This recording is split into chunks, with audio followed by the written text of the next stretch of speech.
ഈ നാട്ടുകാർ ഇന്നേ വരെ കാണാത്തൊരു സാധനം ഇന്നിപ്പോ ഉണ്ണിക്ക് സർപ്രൈസ് കൊടുക്കാൻ റെഡി ആയിട്ട് വന്ന് നിൽക്കാണ്. ഇപ്പൊ ആ ഒരു ഫീൽ എന്താ? അത്ര വലിയ ബന്ധങ്ങളിലേക്ക് പോണോ ശിവൻകുട്ടി? റേഷൻ കട മറന്ന് മണ്ണെണ്ണ വാങ്ങണോ?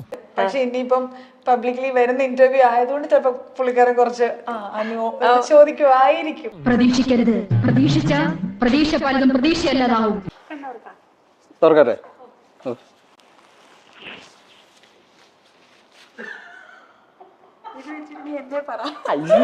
അയ്യന്റെ മോനെ, താൻ എവിടെ നിന്ന് വന്ന് രാവിലെ കുറ്റിയും പറിച്ച്?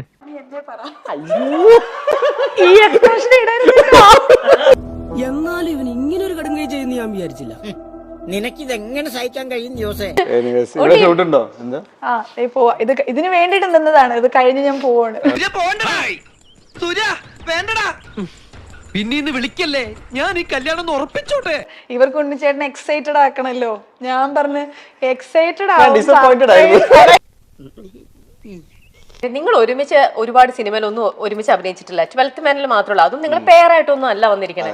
പക്ഷെ സോഷ്യൽ മീഡിയ തുറന്നു കഴിഞ്ഞാല് ഉണ്ണിക്ക് നാട്ടുകാരാണ് തീരുമാനിക്കുന്നത്. ഉണ്ണിക്ക് പറ്റിയ ഗേളാണ് അനു. അല്ല വിളിച്ചോണ്ടാ അടിച്ചവന്റെ കർണക്കുട്ടി ഞാൻ പൊട്ടിക്കും. അല്ല, അപ്പൊ ഉണ്ണി ഞാൻ ചോദിക്കട്ടെ, ഇങ്ങനെ ഇവരെ ഉണ്ണിയുടെ പേരിനോട് ചേർന്ന് വരുന്ന ഗേൾസ് എല്ലാം കല്യാണം കഴിച്ചു പോന്നു. അപ്പൊ ഉണ്ണിക്കും കല്യാണം കഴിക്കണം എന്നൊരു ആഗ്രഹം തോന്നില്ല? എന്റെ ഇങ്ങനെ പേര് വന്നോണ്ടെങ്കിൽ ആരെങ്കിലും പെണ്ണ് തരുമോ? തളരരുത് രാമൻകുട്ടി, തളരരുത്. കലാകാരനല്ലാത്തവരെ സമൂഹം അംഗീകരിക്കില്ല. നീ സമാധാനിക്ക്. അപ്പൊ ഇങ്ങനത്തെ ന്യൂസ് വായിക്കുമ്പോഴേ നിങ്ങൾക്ക് എന്താ ചിരിയാണോ വരണേ? ചിരി വരും, പക്ഷെ എനിക്ക് നിർത്തി അങ്ങ് അവമാനിക്കുവാണെന്ന്.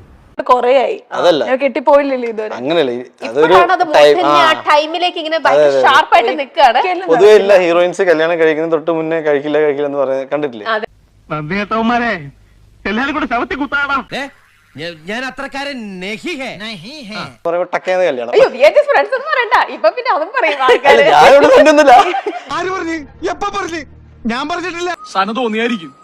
അപ്പൊ ഉണ്ണി ജോലിക്ക് വിടുവോ വൈഫിനെ? പോണം, എന്തിനു വിടോന്നല്ല. എനിക്ക് സിനിമ ഇല്ലാതിരിക്കുന്ന അവസ്ഥയിൽ നമുക്ക് ജീവിക്കണം. ജോലിക്ക് വിടോന്നോ? പോണോ? പോയേ പറ്റൂ. അല്ല, അനുവായാലും ഞാൻ ഞങ്ങളോടത് വേണ്ടായിരുന്നു മല്ലയ്യ, വേണ്ടായിരുന്നു. മുതലാളിമാരൊക്കെ ഇങ്ങനെയാ ഗോപാല. ഞാൻ ഒരിക്കലും എന്റെ നാട് വിട്ടിട്ട് ഇനി എന്തെങ്കിലും കെട്ടിയാലും ഒറ്റപ്പാലം വരെ വേണമെങ്കിൽ കെട്ടില്ലാന്നുണ്ടായിരുന്നു. ഇപ്പൊ എന്തെങ്കിലും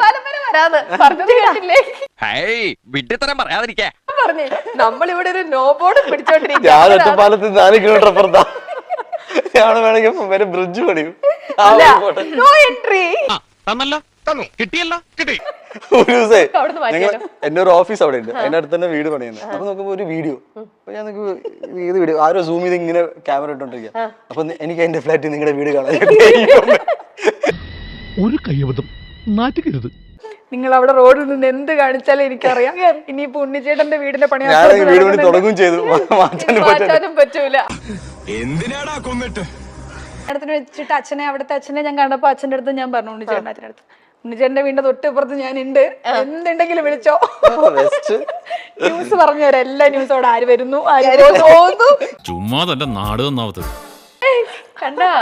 ഇതുപോലെ ഞാൻ പ്രാർത്ഥിക്കുന്നുണ്ട് കാര്യമായിട്ട്. ആണല്ലേ? എത്രയും പെട്ടെന്ന് ഇതില് കിട്ടേണ്ടത് കിട്ടിക്കഴിഞ്ഞാൽ തോന്നേണ്ടത് തോന്നാൻ ഇത്തിരി സമയം നല്ലതാ.